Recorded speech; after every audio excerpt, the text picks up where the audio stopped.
O céu estava de um cinza uniforme e pesado, uma abóbada opressiva que parecia sugar o som e a cor do mundo. Uma brisa fria e insistente percorria as alamedas do cemitério, agitando as folhas secas no chão em redemoinhos fantasmagóricos, e as roupas escuras das dezenas de pessoas reunidas. O ar era denso, quase oleoso, com o perfume enjoativo de lírios e coroas de flores que cercavam um caixão de mogno, cujo brilho espelhado refletia o céu sem esperança. Ao lado do caixão, Heitor Vasconcelos, o viúvo, era um estudo em autocontrole. Seu terno de corte impecável não escondia a rigidez de sua postura, os ombros tensos sob o tecido caro. Seus olhos, de um azul gélido, estavam secos, perdidos numa dor que ele se esforçava para projetar como sendo profunda demais para lágrimas. Por dentro, no entanto, a realidade era um caos. Ele não sentia apenas a dor da perda de Laura, mas o peso esmagador do segredo que partilhavam, a mentira que ele agora carregava sozinho. Observava os rostos ao redor, a tristeza performática de alguns, a curiosidade mórbida de outros, e sentia um desprezo gelado. Eles não sabiam de nada.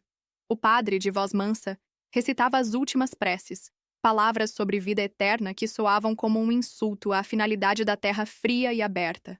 O silêncio era quase absoluto. Mas todo o silêncio, pensou Ricardo, irmão mais novo de Laura, parado a poucos metros de Heitor, tem um ponto de ruptura. E a ruptura veio, não como uma rachadura, mas como uma explosão. O som de passos apressados e ofegantes quebrou o ritual. Era Marta, a empregada da família há 20 anos. Correndo de forma desajeitada, o uniforme amassado, ela parou à beira da cova, o rosto vincado por uma mistura de fúria e desespero. Seus olhos injetados cravaram-se em Heitor com a força de uma acusação física. Sua voz, rouca mas surpreendentemente alta, cortou o ar e fez o padre calar-se. Parem! Parem com essa farsa! Um murmúrio elétrico percorreu a multidão. Heitor levantou o rosto, a máscara de dor se quebrando para revelar um choque gélido. Marta? O que você está fazendo? Sua voz era baixa, um sibilo controlado. Tenha respeito. Marta deu uma risada curta, um som seco e sem humor. Respeito? Você ousa falar em respeito? O único desrespeito aqui é enterrar essa mulher com uma mentira. Ela não caiu da escada. Não foi um acidente. Seu peito subia e descia com a força da emoção. Ela varreu o olhar pela multidão de rostos chocados, e sua voz atingiu um clímax de acusação, um grito que parecia vir do fundo da alma.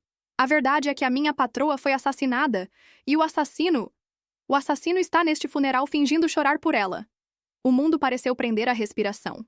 Cada olhar, antes disperso, agora se fixava em Heitor Vasconcelos, enquanto a acusação de Marta ecoava entre as lápides, estilhaçando o silêncio para sempre. O que pode ser mais chocante que uma acusação de assassinato em pleno funeral? A paz foi estilhaçada e uma teia de segredos está prestes a ser revelada. Se você, como nós, adora desvendar mistérios profundos, já se inscreve aqui no canal e ativa as notificações, porque a verdade por trás dessa morte está longe de ser o que parece, e você não vai querer perder nenhum detalhe. Capítulo 2. Acusações e memórias. O funeral estava em pandemônio. Heitor deu um passo à frente, o corpo rígido como uma barra de ferro. Você enlouqueceu, Marta!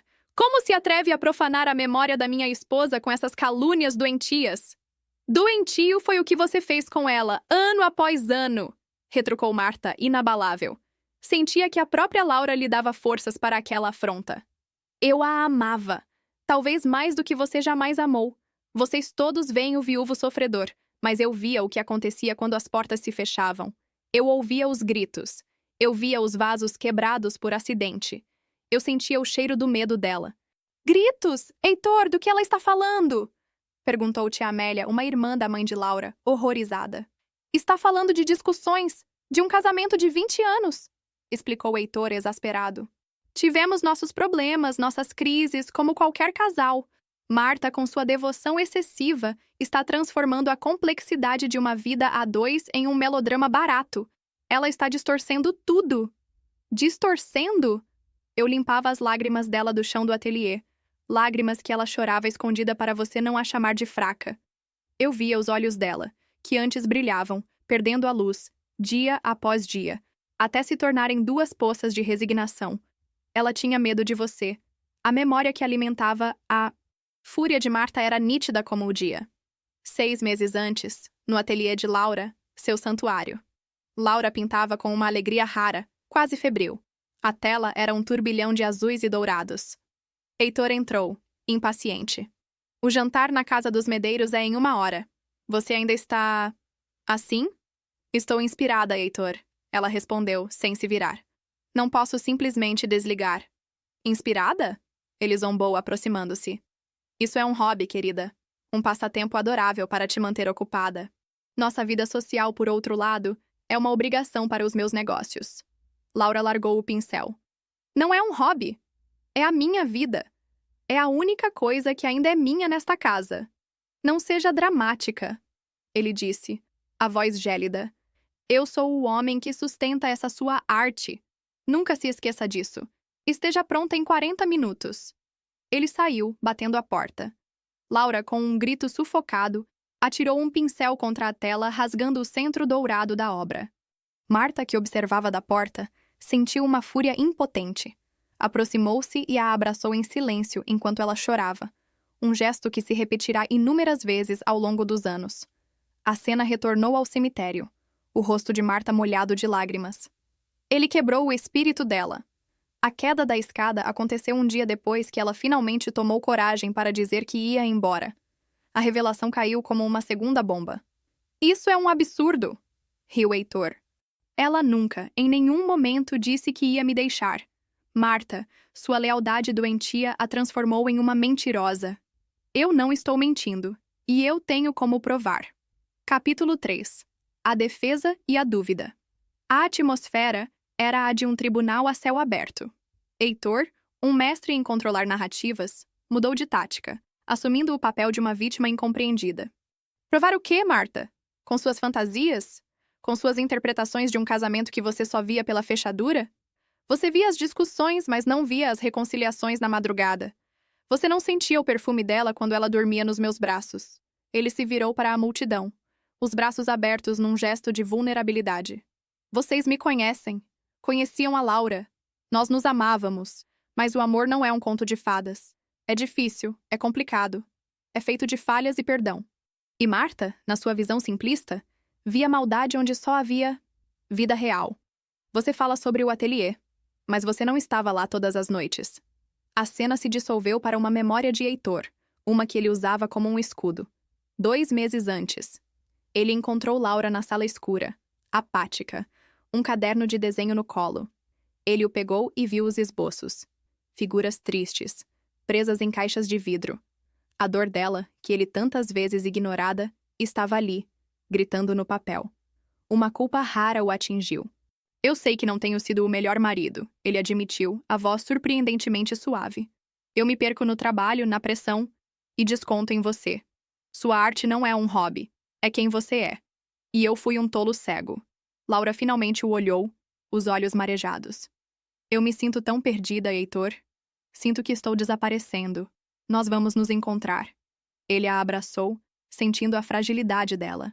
Eu prometo que vou mudar. Não desista de nós. Ela o abraçou de volta, e ele se apegou àquele momento, àquela trégua, ignorando a razão mais profunda e aterrorizante para a tristeza dela. De volta ao presente, Heitor tinha lágrimas genuínas nos olhos. Nós estávamos nos reconectando. Estávamos tentando. O acidente tirou de nós essa segunda chance. E agora você, na sua dor cega, está tentando destruir a única coisa que me resta.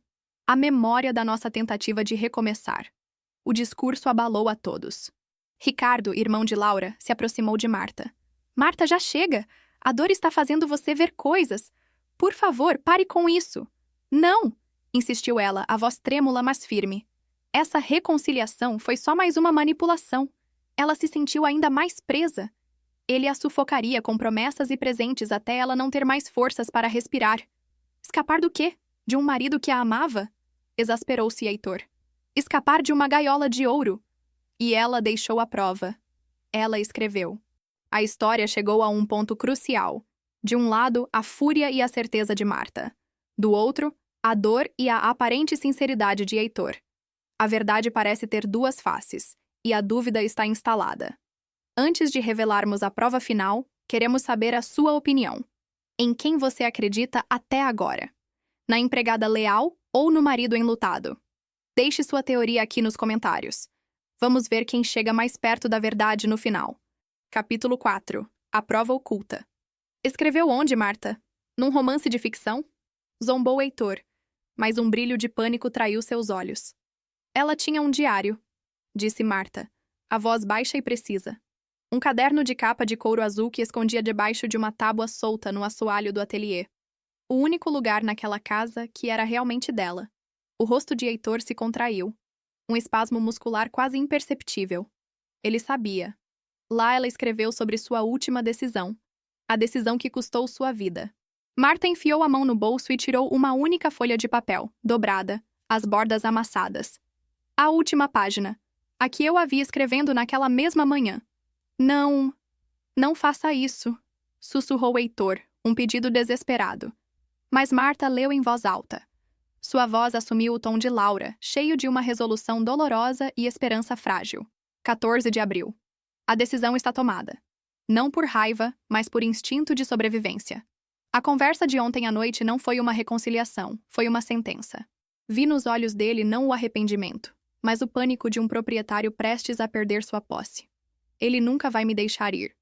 Hoje, quando ele sair, eu vou embora. Vou ligar para o Ricardo, pegar minhas coisas e desaparecer.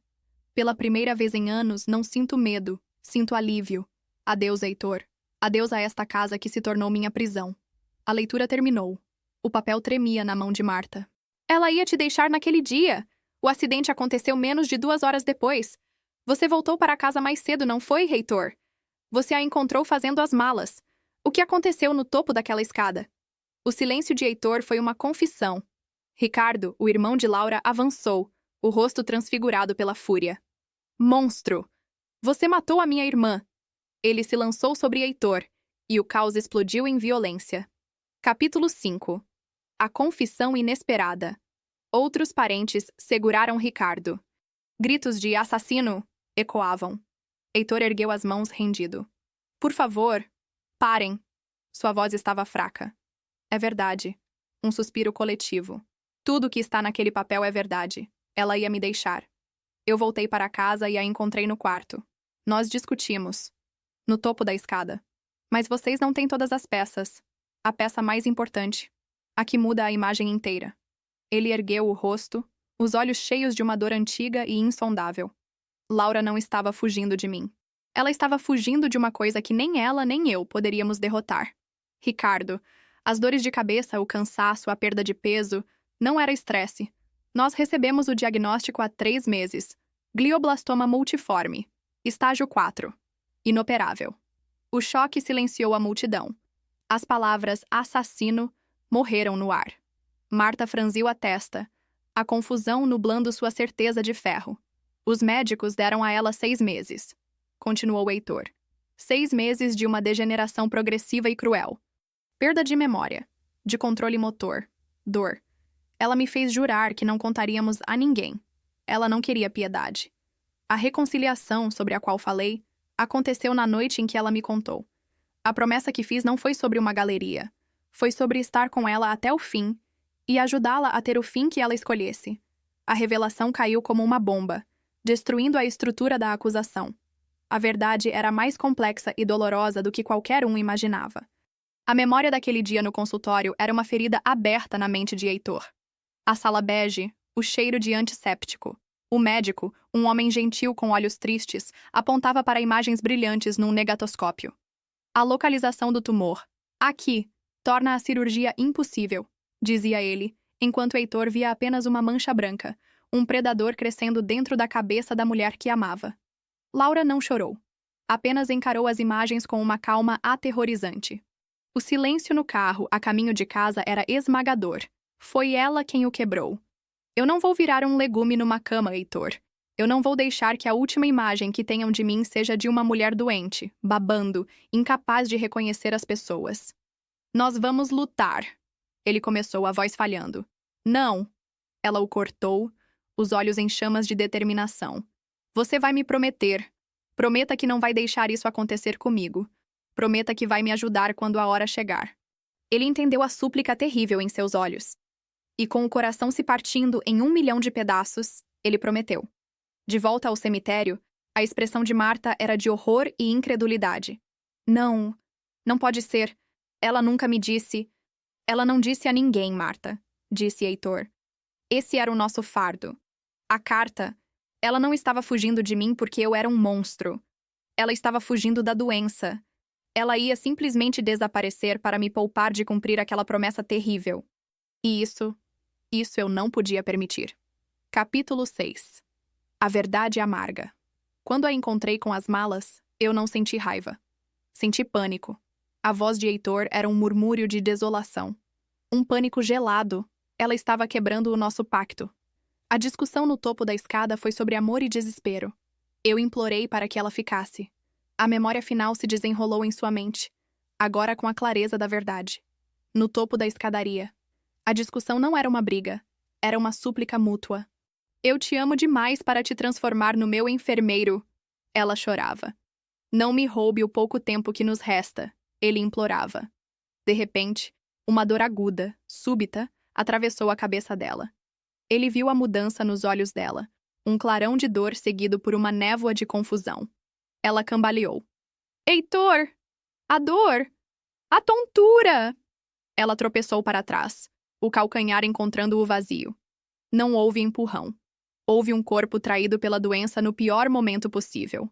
Ele se lançou para a frente, um grito sem som na garganta. Seus dedos roçaram o tecido do vestido dela.